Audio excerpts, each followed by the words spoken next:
Bismillahirrahmanirrahim. Assalamualaikum warahmatullahi wabarakatuh. Halo semua, jumpa lagi pada video pembelajaran terkait dengan sesar dan kinematika sesar. Ini merupakan video bagian ketiga, yang merupakan video keempat ya dari pembelajaran ini. Mana pada video ini, teman-teman akan mendapatkan pembelajaran terkait dengan interaksi antar sesar. Nah, sebelumnya kita sudah membahas terkait dengan segmen-segmen sesar. Di video sebelumnya ya, bahwasanya memang sesar itu bisa atau hadir dalam beberapa segmen yang nantinya dari masing-masing segmen tersebut bisa saling terhubung, yang dimana kita akan kita katakan sebagai interaksi dari sesar, dari fault interaction. Nah, itu semua. Jadi interaksi dari sesar itu ada beberapa tipe ya.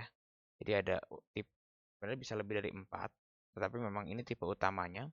Itu yang pertama kita sebut sebagai overprinting, atau interaksinya berpotongan ya, intersection begitu ya. Ya, overprinting. Lalu ada yang kita sebut sebagai mutual interaction, jadi dia interaksinya sama gitu. Jadi kemungkinan ini sesar-sesar yang terjadi secara bersamaan atau conjugate begitu ya. Nah, yang ketiga itu ada single tip dan ada double tip. Nanti kita lihat. Jadi kalau untuk yang overprinting teman-teman bisa lihat ya. Jadi di sini ada sesar seperti ini. Ada sesar yang dipotong gitu ya. Jadi awalnya sesar ini dulu yang ada teman-teman. Ya, yang ini. Lalu dipotong oleh sesar yang di area arah kiri atas ini. Nah, semakin dia bekerja, nah seperti ini. Jadi sesarnya pun mengalami pergeseran begitu ya. Jadi sesar yang tua itu dipotong oleh sesar yang muda. Oke, apabila mutual interaction, rekan-rekan bisa lihat di sana semakin berkembang ya satu dengan yang lainnya begitu. Tapi memang hanya salah satu sisi saja gitu di akhir begitu kan. Nah, lalu yang paling sering terjadi juga selain dari overprinting yaitu ada single tip interaction, di mana nanti sesar itu saling berhubungan seperti ini. Dia berkembang terus. Nah, dia hanya berhubungan atau terhubung pada satu sisi saja. Yang itu kita sebut sebagai single tip interaction, sedangkan double tip interaction, nah dia saling berhubungan dari sesar yang satu dengan yang lain. Nah, dari double tip interaction ini rekan-rekan semua, ini bisa terjadi apa yang kita sebut sebagai transpression dan apa yang kita sebut sebagai transtension. Transtension ya, transpression dan transtension, yang nanti dimana menghasilkan fitur-fitur tektonik seperti ada pull apart, lalu ada half graben dan sebagainya. Bukan pull apart sama ada yang positif power structure itu ya, yang ada apa namanya, ada sar-sar anjak begitu ya. Baik.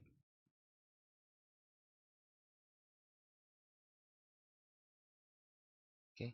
Untuk bagian overlap zone, fault overlap zone itu merupakan zona tumpang tindih yang dibentuk oleh sesar yang terhubung dengan sesar yang lain, di mana nanti dia akan tertumpuk ya. Jadi sesarnya yang sudah ada sebelumnya, lalu dia tertumpuk lagi dengan sesar yang baru di situ. Nah, ini tentunya berhubungan dengan interaksi dari sesar ya. Jadi zona overlap ini juga terbentuk antara sesar dengan arah kemiringan yang serupa dengan sintetik ataupun bisa berlawanan atau antitetik begitu ya. Jadi sudah dijelaskan pada video lalu ada sesar antitetik dan sintetik ya, di mana sesar sintetik itu dia searah dengan bidang utamanya, sedangkan yang antitetik itu dia memiliki arah yang berlawanan dengan bidang utamanya. Dan tentunya kalau teman-teman lihat dari apa yang hadir, jadi kita bisa lihat nih ya, di sini ada sesar satu dan di sini ada sesar yang kedua ya. Dan nanti dia bisa terhubung, baik nanti dia terhubung dengan satu tip atau dua tip ya, double tip. Nah, nanti di sini pun dia akan terjadi bisa ada interaksi. Yang nantinya dia ini biasanya di ujung sesar ya, dia menghasilkan splay atau menghasilkan seperti ekor-ekor begitu. Ada tailsnya juga nanti di ujungnya. Dan di sini nanti ada percabangan, itu dimana kita sebut sebagai branch point atau bifurcation dalam hal ini, dan juga di bagian tengahnya ini ada interaksi dan overlap begitu ya. Pada sisi di antara splay fault atau seperti hempasan-hempasan akhir atau ujung-ujung akhir dari sesar tersebut. Ini sama juga seperti proses dari reaktivasi kekar ya. Reaktivasi dari sesar yang nanti menghasilkan kekar-kekar yang sudah dijelaskan pada pekan sebelumnya terkait dengan kekar dan vein. Fungsi untuk fungsi utama dari daerah overlap ini itu tentunya kita untuk mengakomodasi transfer atau perpindahan antar struktur yang ada begitu ya rekan-rekan. Jadi biasanya juga ini dikenal dengan istilah relay atau transfer zone atau zona akomodasi dan kita lihat ke bagian selanjutnya. Nah, ini merupakan antitetik. Jadi overlay ini bisa dalam bentuk antitetik maupun dalam bentuk sintetik ya. Nah, ini salah satu contoh dari bentuk antitetiknya. Jadi ini bisa dikatakan zona tumpang tindih antar sesar antitetik disebut zona akomodasi dengan relief tinggi dan zona akomodasi dengan relief rendah begitu ya. Ada juga seperti ini yang sintetik dan ini lebih umum terjadi ya teman-teman semua. Jadi untuk relay rem di zona relay antara sesar dengan arah kemiringan sama itu sesar sintetik. Jadi singkat cerita dia memiliki bentukan yang nantinya terhubung antara sesar sintetik. Jadi dari sini awalnya kan dia terbukanya seperti ini ya. Dia ada bagian sini dan bagian sini. Lalu kita geser. Nah, dia semakin begini. Jadi bagian tengahnya masih belum patah. Dia seperti ini. Dan nanti ketika semakin berkembang, maka nanti dia akan saling terhubung antara sesar begitu ya. Contohnya. Oke, nah ini ada juga jadi sebenarnya ketika bisa terhubung ada pula sesar yang memang bisa sekali tidak terhubung begitu ya. Jadi kita bisa katakan sesar yang terisolasi begitu ya. Nah, ini bisa dikatakan sesar yang terisolasi adalah sesar yang tidak berinteraksi secara mekanisme dengan sesar lain gitu. Jadi sebenarnya berbeda mekanismenya walaupun sebenarnya jarang sekali ditemukan karena biasanya sesar itu karena memang dia hadir sebagai suatu zona, maka dia akan memiliki bidang yang banyak. Dan tentunya bidang-bidang tersebut itu bisa saling berinteraksi satu dengan yang lain. Karena apa? Karena dia memiliki mekanisme yang sama gitu. Untuk keterangannya silakan rekan-rekan bisa disimak dari penjelasannya ada sesar yang soft link, ada sesar yang hard link. Jadi hard link itu seperti terhubungnya itu secara fisik ya, secara kelihatan besar, kelihatan secara tampak mata begitu ya. Secara fisiknya kelihatan dan secara geometris itu bisa dikenali dengan baik begitu. Sedangkan sesar yang soft link sebenarnya tidak terhubung secara fisik gitu. Tidak terhubung secara fisik tapi sebenarnya membentuk zona tumpak tindih juga begitu ya. Jadi dari terlihat ada fitur-fitur elastisitasnya di situ. Fitur-fitur ductile tilesnya gitu kan ya. Ini ada bridge overlap zone. Jadi sebenarnya bridge itu kan kita bisa katakan ini merupakan suatu zona tumpang tindih yang berkembang sebagai struktur selama pertumbuhan populasi besar dan pada akhirnya dihancurkan oleh breaching fault. Jadi breaching fault itu lebih ke arah seperti ini ya, relay lamp tadi. Jadi dia bisa menghasilkan flux atau fault band. Nah, teman-teman bisa lihat di bagian yang sebelah kanan bahwasanya di sini kan ada sesar ya. Sesar, nah nanti dia membentuk bending ini teman-teman semua. Dia membentuk bending, baru nanti setelah ini dia berkembang terus, akhirnya dia terhubung hanya dengan satu saja. Ini sudah tidak aktif lagi atau sudah tidak teraktifkan lagi, jadi disebut sebagai inactive branch. Nah nanti mungkin akan menghasilkan sesar yang begini juga, semakin berkembang lagi, jadi dia semakin menekuk, akhirnya kita sebut sebagai transfer fault. Nah ini yang kita katakan ada inactive branch sama inactive branch juga. Ini seperti ini ya. Jadi seperti tangga begitu ujungnya. Ini beberapa contoh rekan-rekan seperti tadi ya. Jadi awalnya seperti yang A, lalu dia akan runtuh-runtuh. Ini sebenarnya contoh-contoh ini A, B, C, D, E begitu ya. Contoh-contoh ini sebenarnya teman-teman bisa lihat dalam kehidupan sehari-hari ya. Jika mungkin teman-teman main ke pantai begitu, melihat pasir pantai, melihat pasir-pasir yang ada, mungkin dia akan runtuh-runtuh rubuh begitu ya. Itu juga bisa menghasilkan eh, hubungan antara sesar tadi. Sesar yang kita seolah-olah ada sesar begitu ya. Ini contohnya teman-teman semua. Di sini ada tipnya. Tip itu apa? Tip itu teman-teman sudah tahu ya. Itu merupakan batas antara bagian yang tersesarkan dan yang tidak tersesarkan begitu. Di sini ada tipnya, di sini ada tipnya, ini sesarnya, ini remnya, relay remnya begitu ya.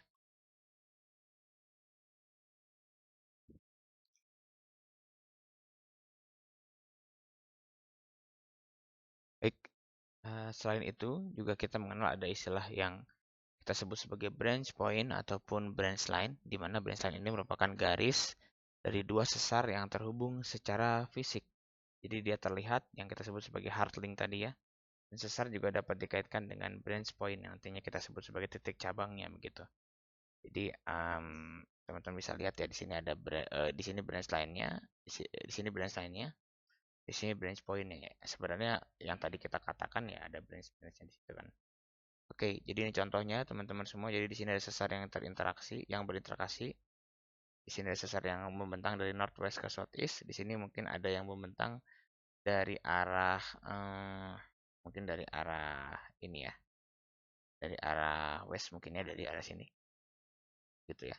Jadi dia terhubung di sini dan nanti dia menghasilkan satu sesar. Ini sama dengan contoh yang di, ditunjukkan pada slide di video sebelumnya teman-teman semua ya, tentang dari branch point. Oke. Baik, nah sesar yang tumbuh itu sebenarnya memiliki tegak lurus dan sejajar dengan arah net slip. Oleh karena itu dapat berinteraksi secara lateral dan vertikal. Nah teman-teman semua, jadi sesar yang berkembang itu dia bisa berkembang ini ya, baik secara tegak lurus dan secara sejajar ya. Jadi maksudnya dia bisa dengan net slip, jadi dia bisa searah dengan sesarnya ataupun dia bisa tegak lurus terhadap sesarnya. Nah itu banyak sekali kemungkinannya. Memang nanti kita lihat dari zonasinya itu juga dipengaruhi oleh komposisi batuan atau kekuatan batuan yang hadir pada daerah tersebut. Teman-teman semua ini bisa lihat di sini salah satu contoh dari dua sesar ya. Kalau misalkan teman-teman kan mungkin ya hanya melihat satu sesar saja kalau dari jauh tampilannya. Tetapi kalau rekan-rekan perhatikan lagi di gambar ini, kita mungkin akan bingung ketika kita narik begini nih. Kemana nih? Begini gitu, miring. Otomatis di sini kita lihat nih, di sini ada rekahannya. Nah, gini kan. Nah, ini yang kita kurang lebih kita sebut sebagai apa namanya, sebagai sesar yang terinteraksi ya. Nanti sebenarnya analisisnya secara lengkapnya kita bisa lihat seperti ini kurang lebih.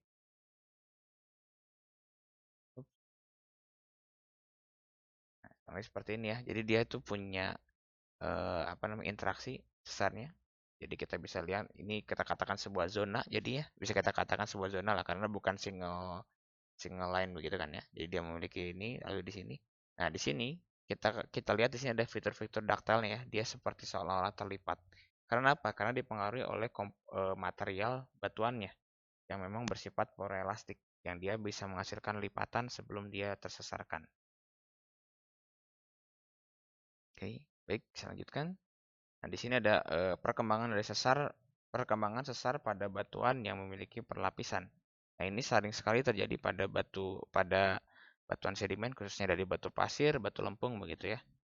Yang nanti bisa dikaitkan dengan ada shell juga atau serpih begitu. Teman-teman semua, jadi apa namanya? Sesar itu bisa bertumbuh baik secara radial ya maupun nanti secara vertikal. Nah, teman-teman semua bisa kita lihat, misalkan di sini adalah fokus dari sesarnya, inti dari sesarnya, maka dia awalnya dia akan berkembang pasti sejajar dengan perlapisan. Dia akan merusak lapisan terlebih dahulu, gitu ya.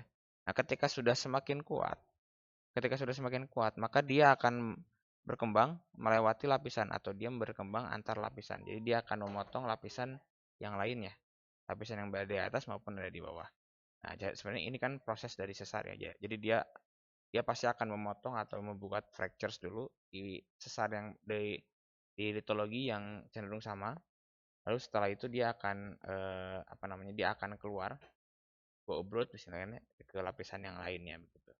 Ini juga bisa kita lihat seperti hubungan intensitas sesar, intensitas fractures yang di video pekan lalu, video pertemuan lalu itu disampaikan bahwasanya batu pasir dia memiliki fractures kan, sedangkan eh, batu lempung dia cenderung tidak memiliki fractures ketika kita ditarik gitu ya.